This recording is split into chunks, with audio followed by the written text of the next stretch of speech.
Students, केकेसीपीजी college की online classes में आप सबका स्वागत है।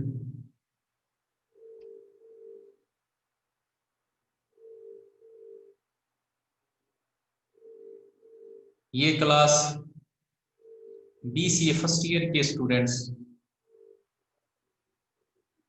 की C++ प्रोग्रामिंग की क्लास है।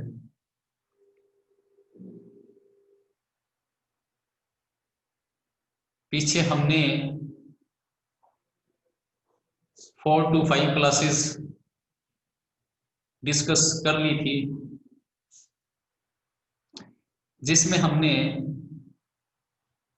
C++ क्या है, सॉफ्टवेयर क्या होता है, प्रोग्राम क्या होता है, इंस्ट्रक्शंस क्या होते हैं, C++ लैंग्वेज के अंदर कौन कौन से टोकन्स होते हैं, और फिर हमने डेटा टाइप डिस्कस किए, जिसमें हमने ये बताया था कि C++ के अंदर हम डेटा टाइप को 3 कैटेगरीज में डिवाइड करते हैं, और वो 3 डेटा टाइप्स हमने इस तरीके से डिवाइड किए थे कि built in data type, user defined data type and derived data type. Built in data type को हमने ये कहा था कि built in data type are general purpose data type which are normally used in your program. It is also known as fundamental data type, primary data type, library data type और built-in data type. Yes, Mohit Sharma, कुछ पूछना है? Sir, your voice is not clear. Voice is not clear. Yes, sir. Just a minute. Wait.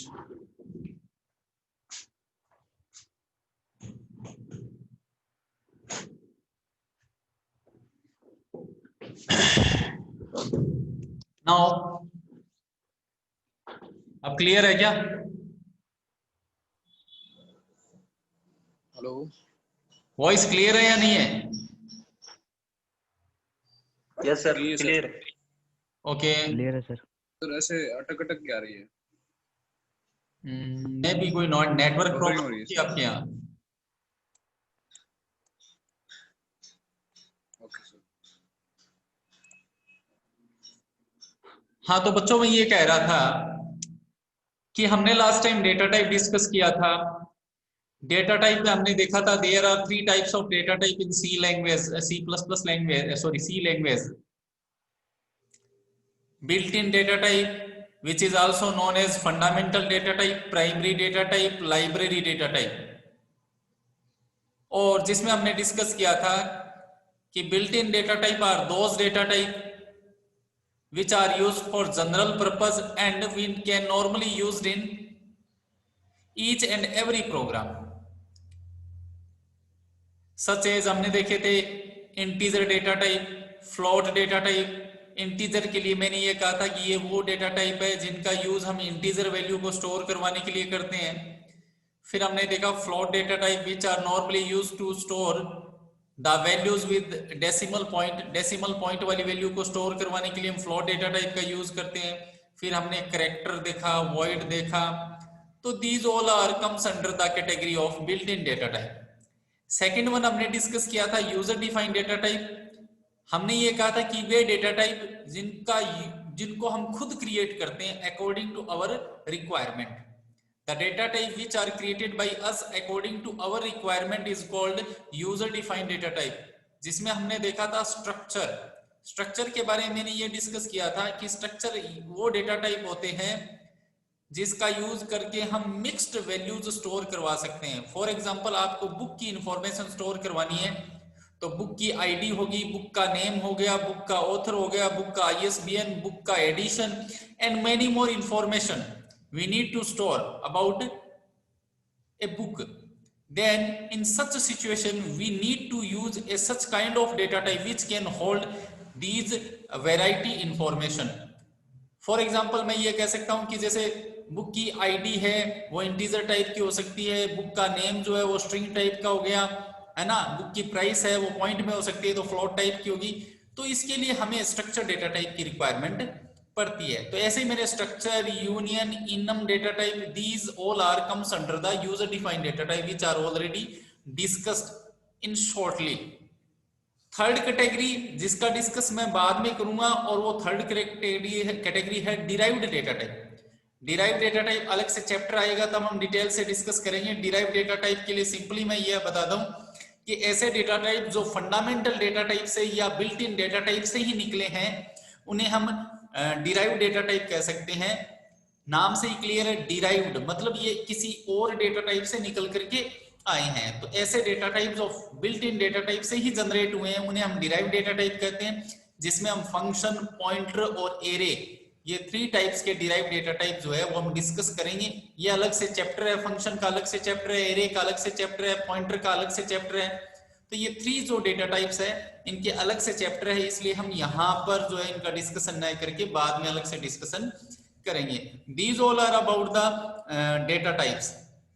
Now मैंने आपको last time में जो है वो एक प्रोग्राम रन करवा कर दिखाया था और बताया था कि एक्चुअल में C++ के अंदर हम प्रोग्राम किस तरीके से बना सकते हैं। तो मैंने आपको 2 तरीके बताए थे, आज मैं फिर से थोड़ा सा शॉर्टली डिस्कस कर देता हूं कि बच्चों मैंने आपको ये बताया था कि जैसे C के अंदर अगर आप कई तरीके के एडिटर है, जैसे एक एडिटर तो ये रहा टर्बो C++, और एक एडिटर अपने पास है डेव C++।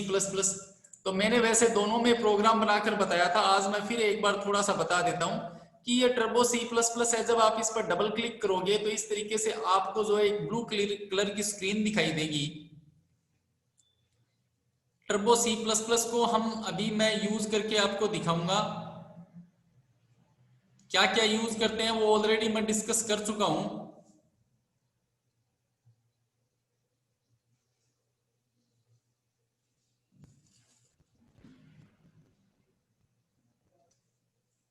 थोड़ा सा स्लो है, ठीक है।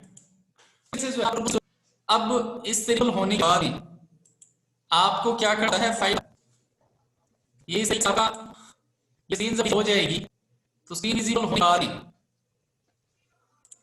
एक मिनट प्रॉब्लम है।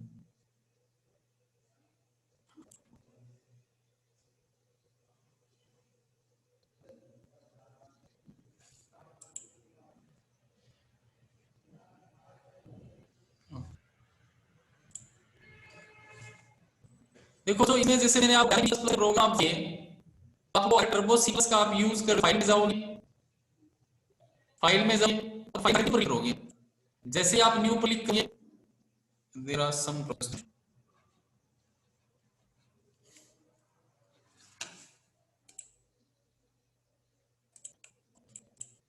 टर्बो C++ प्रॉब्लम्स हमने प्लस कहीं पर मारे इसको हम नहीं वैसे भी हमें टर्बो नहीं करनी, आपको क्या C++ से यूज करना है। मैं इसको कंट्रोल के कल बता आपको अभी वापस, क्योंकि हमारा जो काम है किस पर करना है वो C++ पर। मैं इसको लास्ट में इस तरीके से आप हो जाएगा। क्या करना है, फाइल में जाना है, न्यू पर क्लिक करना है एंड सोर्स फाइल। आप डायरेक्ट कंट्रोल+N करके भी न्यू फाइल को ओपन कर सकते हैं। इस तरीके से आपका एडिटर ओपन हो जाएगा।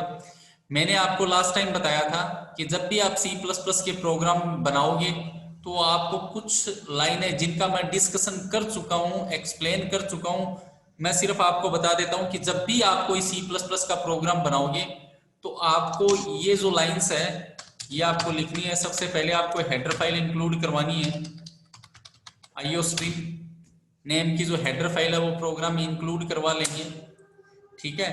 फिर आपको मेन फंक्शन यूज करना है इस तरीके से, जिसका रिटर्न टाइप क्या होगा, इंट होगा। और चूंकि ये इस मेन फंक्शन का जो रिटर्न टाइप इंट है तो इसलिए हमें लास्ट में क्या करना पड़ेगा, रिटर्न स्टेटमेंट का यूज करते हुए इंटीजर टाइप की वैल्यू रिटर्न करवानी पड़ेगी।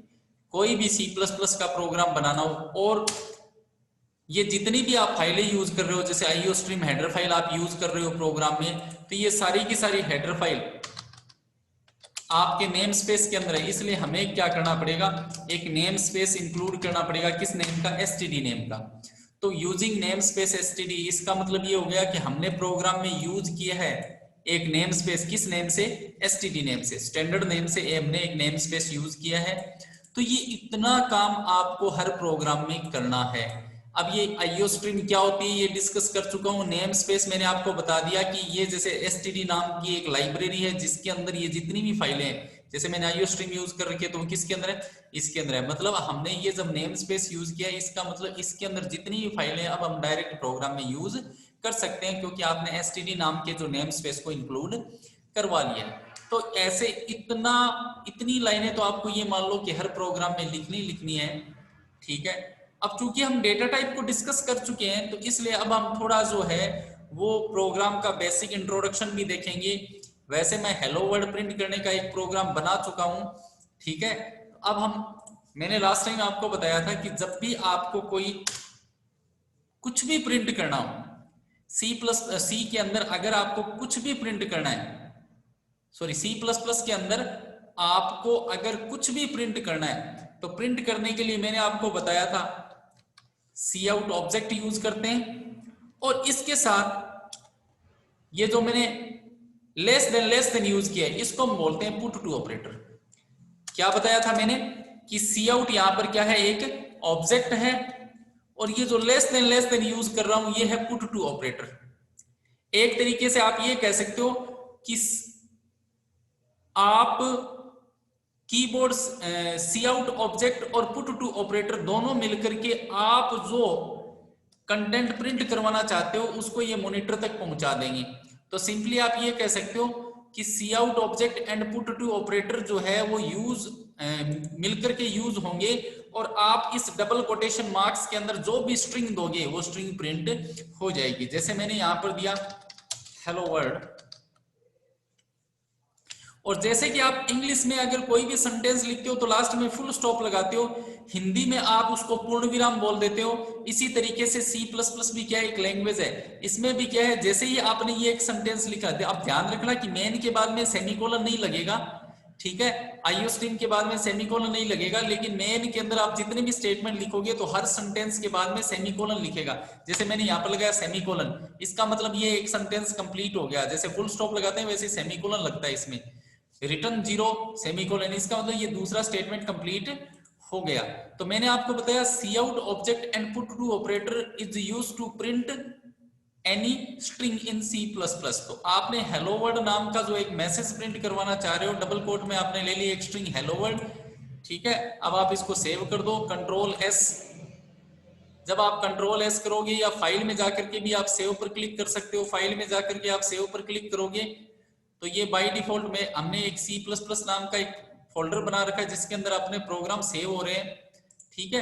तो यहाँ पर जैसे ये अपने आप ही सेव एज .cpp, अब C++ के प्रोग्राम का एक्सटेंशन क्या होता है .cpp, तो ये अपने आप .cpp से सेव हो जाएगा। आपको सिर्फ यहाँ पर फाइल का नाम देना है। जैसे मैंने यहाँ पर फाइल का नाम कुछ भी दे दिया, जैसे मैंने यहाँ पर फाइल का नाम दे दिया डेमो, तो demo.cpp, ये देखो यहाँ पर फाइल का नेम आ गया demo.cpp। तो आपका प्रोग्राम demo.cpp से सेव हो चुका है। अब आपको क्या करवाना है, एग्जीक्यूट करवाना है। तो ये एग्जीक्यूट बटन बना हुआ है यहाँ पर। आपको पहले प्रोग्राम को क्या करवाना पड़ेगा, कंपाइल करवाना पड़ेगा। तो F9 की प्रेस करोगे या डायरेक्ट यहाँ पर जाओ। जैसे ही आप प्रोग्राम को कंपाइल करवाते हो तो यहाँ पर देखो इंस्ट्रक्शन आ रहे हैं कि भाई आपका प्रोग्राम क्या हो रहा है, कंपाइल हो रहा है। अगर आपके प्रोग्राम में कोई एरर नहीं होगी तो आपका प्रोग्राम सक्सेसफुली क्या हो जाएगा, कंपाइल हो जाएगा, ठीक है। तो आपका प्रोग्राम, ये सिस्टम थोड़ा सा स्लो है इस वजह से टाइम ले रहा है, नहीं तो इतना टाइम नहीं लगता है। तो आपका प्रोग्राम कंपाइल हो रहा है, ये देखो यहाँ पर सक्सेसफुली कंपाइल हो गया, एरर 0, वार्निंग 0। और यहाँ पर देखो आपकी फाइल के बारे में बता रहा है कि आपकी फाइल कहाँ पर है, डी के अंदर C++ नाम का एक फोल्डर है, C++ प्रोग्राम नाम का एक फोल्डर है जिसके अंदर आपकी डेमो नाम की एक फाइल बन चुकी है। देखो demo.exe बन चुकी है, demo.exe। इसका मतलब ये हुआ कि आपने जो प्रोग्राम बनाया है वो किस नाम से बनाया है, demo.cpp नाम से बनाया है। और जैसे ही आपने प्रोग्राम को कंपाइल किया तो कंपाइल करते ही क्या बन गई, demo.exe। .exe को बोलते हैं एग्जीक्यूटेबल फाइल। इसका वो नाम की फाइल .cp, अब क्या भाई कंपाइल कर .cp तो अलग से पड़े, उसके बगल बन गई एक .exe फाइल बन गई। इसका मतलब .exe फाइल वो फाइल होती है जिस पर क्लिक करते ही वो एग्जीक्यूट। इसका मतलब हो गया now this file is ready for execution. तो अब आप क्या करोगे, कंपाइल हो गई, एग्जीक्यूशन रेडी है तो आप रन पर कर दोगे या F10 प्रेस कर दोगे, ये एग्जीक्यूट हो गया, मैसेज प्रिंट हो रहा है। तो ये तो हो गया अपना मैसेज से रिलेटेड मैंने अभी देखो मैं इसमें सेशन लगा देता, अगर करता जैसे कि मैं last time array sequence character discuss किए slash n slash r slash t, अगर मैं स्लैश एन लगा दूं कंट्रोल प्रोग्राम को वापस से मुझे क्या करना पड़ेगा, कर दी स्लैश स्लैश लगा आपका प्रोग्राम कंप्लीट होने के बाद अब क्या है, तो देखो हेलो वर्ल्ड के लिए आ रही है, ला रही है, इसका ये हुआ कि slash hello world message print हुआ, स्लैश को कहां पहुंचा दिया, नेक्स्ट इसकी जगह खाली हो गई। इसका मतलब ये हुआ कि अगर आप यहां पर हेलो वर्ल्ड बाद में वर्ड आप यहां पर लिख देते हो केकेसी पीजी, जैसे सपोज आपने ये लिखा हेलो, उसके बाद में आपने स्लैश लगा तो हेलो वर्ल्ड मैसेज लाइन में आएगा, अगली लाइन में क्या print, line print, okay control S को कंपाइल, ठीक है, ऐसे लाइन में आ जाएगा, मैसेज प्रिंट हो जाएगा। तो आप कोई चेंज करते हो आपको कंपाइल करेगा, एफएस करोगे तो कंपाइल होगा, और कंपाइल के बाद प्रेस करोगे आपको कि when we compile the C+ program, when we compile the program .cpp file is automatically converted into .exe file, it means we can say that .exe file is executed which are ready executable file, way file जिस पर आप click करते हैं execute होगी। अब file next line में चला गया, आपको क्या दिखाई दे, नेक्स्ट लाइन में आपका केकेसी पीजी कॉलेज आपको दिखाई रहा है। बात समझ में आई, यस और नो? Yes sir. यस आपकी फर्स्ट क्लास है, कुछ समझ में आ रहा है आपको थोड़ा बहुत? यस सर, आ रहा है सर। Very good. हाँ, तो ये देखो इस तरीके से अपने क्या कर सकते हैं बच्चों, यूज कर सकते हैं। अब मैं आपको ये .exe वाला लफड़ा बताता हूं कि एक्चुअल में है क्या। अभी आप देख रहे हो कि आपके जितने भी प्रोग्राम आप बना रहे हो तो देखो कहां पर सेव हो रहे हैं, डी के अंदर C++ प्रोग्राम नाम है जिसके अंदर आपके सेव हो रहे हैं। तो एक बार अपने चेक करते हैं इसको कि ये आपका कंप्यूटर है, कंप्यूटर के अंदर अपने डी ड्राइव में जाए, C++ प्रोग्राम पड़ेगा, प्रोग्राम के अंदर आना पड़ेगा कि मैं किस टाइप का वेरिएबल ले रहा हूं। मेरे कहने का मतलब है कि अगर आप इंटीजर टाइप की वैल्यू स्टोर करवाना चाहते हो तो आपको एक वेरिएबल लेना पड़ेगा इंटीजर टाइप का। इसलिए आपको क्या करना पड़ता है, C++ के अंदर पहले वेरिएबल को यूज करने से पहले वेरिएबल को क्या करना पड़ेगा, डिक्लेयर करना पड़ेगा। डिक्लेयर करने का तरीका क्या है, पहले डेटा टाइप लेंगे और फिर वेरिएबल नेम लेंगे। तो ये मैंने और फिर सेमीकोलन लगा दिया। इसका मतलब ये हुआ कि मैंने x नाम का एक वेरिएबल लिया है जो किस टाइप का लिया है, इंटीजर टाइप का लिया है। इससे होगा क्या कि मेमोरी के अंदर x नाम की एक लोकेशन बन जाएगी, मेमोरी के अंदर क्या होगी, x नाम की एक लोकेशन बन जाएगी। और जैसे ही अब आपने जब वेरिएबल ले लिया x नाम की मेमोरी में क्या बन गई, एक लोकेशन बन गई। अब आप x के अंदर जो भी इंटीजर वैल्यू चाहो वो स्टोर करवा सकते हो।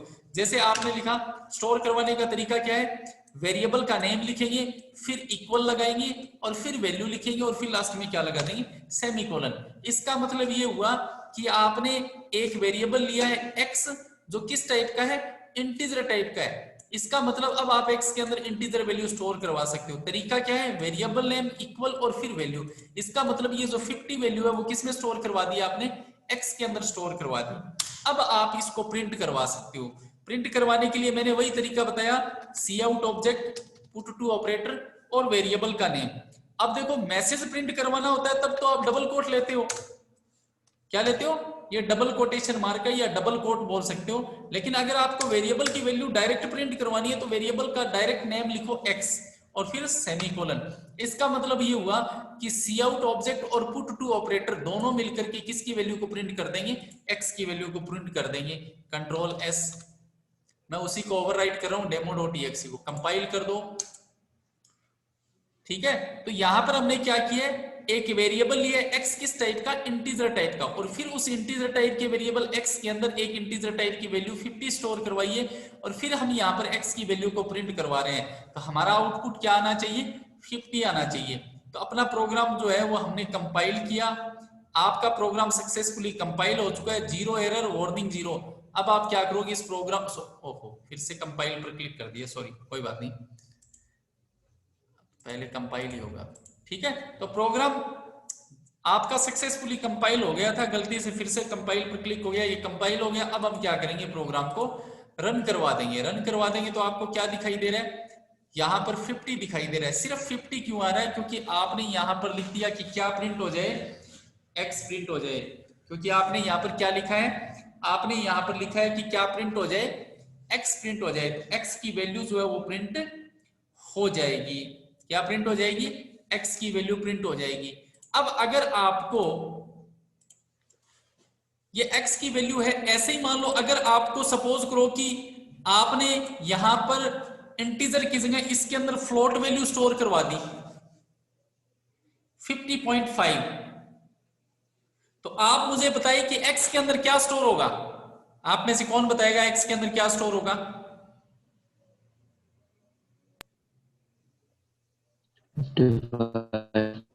क्या स्टोर होगा?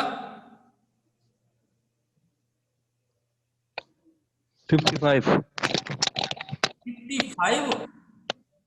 और कोई? है सर आपने। देखो बच्चों, मैंने आपको बताया था कि जो x है, x नाम का जो वेरिएबल है वो किस टाइप का लिया आपने? इंटीजर टाइप का लिया है। और इंटीजर टाइप के वेरिएबल का काम क्या है कि वो सिर्फ और सिर्फ इंटीजर पार्ट को स्टोर करेगा। तो 50.5 में इंटीजर पार्ट कौन सा है? 50 है। 50.5 में इंटीजर पार्ट कौन सा है? सिर्फ 50 है ना।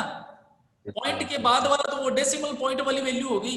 इंटीजर पार्ट इसका 50 है, इसका मतलब x इंटीजर टाइप का है, तो x के अंदर सिर्फ क्या स्टोर होगा? 50 स्टोर होगा, इंटीजर पार्ट स्टोर होगा। इसीलिए जब आप x को प्रिंट करवा रहे हो तो क्या प्रिंट हो रहा है? 50 प्रिंट होगा। देखो कंपाइल कर दिया। क्यों? क्योंकि x किस टाइप का? इंटीजर टाइप का वेरिएबल है, and integer type variable can hold only integer value, not float value. This is float value. 50.5 is a float value. Float का मतलब है डेसिमल पॉइंट वाली वैल्यू। प्रोग्राम कंपाइल हो गया।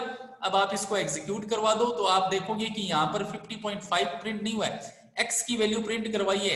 आपको ये लग रहा है कि सर x के अंदर तो 50.5 स्टोर था तो 50.5 प्रिंट होना चाहिए था, बट आपको ये देखना पड़ेगा x is not a float type of variable but it is a integer type of variable and integer type of variable can store only integer value। अगर आप यहां पर लिख देते फ्लोट, ये दूसरा डेटा टाइप है, मैंने डेटा टाइप में डिस्कस किए थे। एक डेटा यही भी जैसे इंटीजर जो था वो भी बिल्ट इन डेटा टाइप, ये भी क्या है? बिल्ट इन डेटा टाइप है फ्लोट। इसका मतलब अब x किस टाइप का वेरिएबल बन गया? फ्लोट टाइप का वेरिएबल बन गया। इसका मतलब अब आप x के अंदर पॉइंट वाली वैल्यू, डेसिमल पॉइंट वाली वैल्यू स्टोर करवा सकते हैं। अब आपने x के अंदर जब 50.5 स्टोर किया तो ये 50.5 स्टोर करेगा। कंट्रोल S, आपने प्रोग्राम को फिर से कंपाइल किया।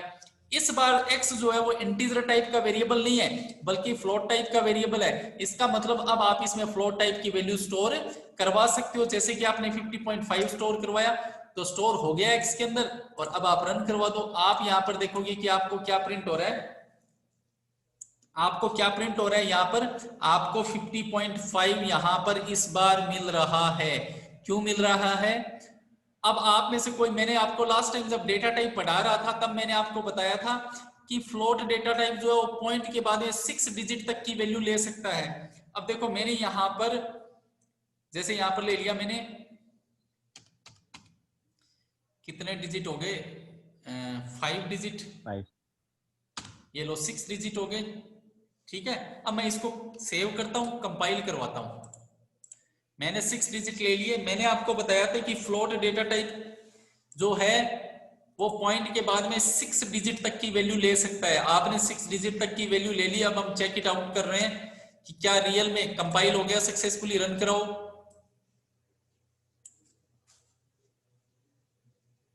क्या हुआ इसमें? इसने पॉइंट के बाद में कितने डिजिट लिए हैं? 4 डिजिट।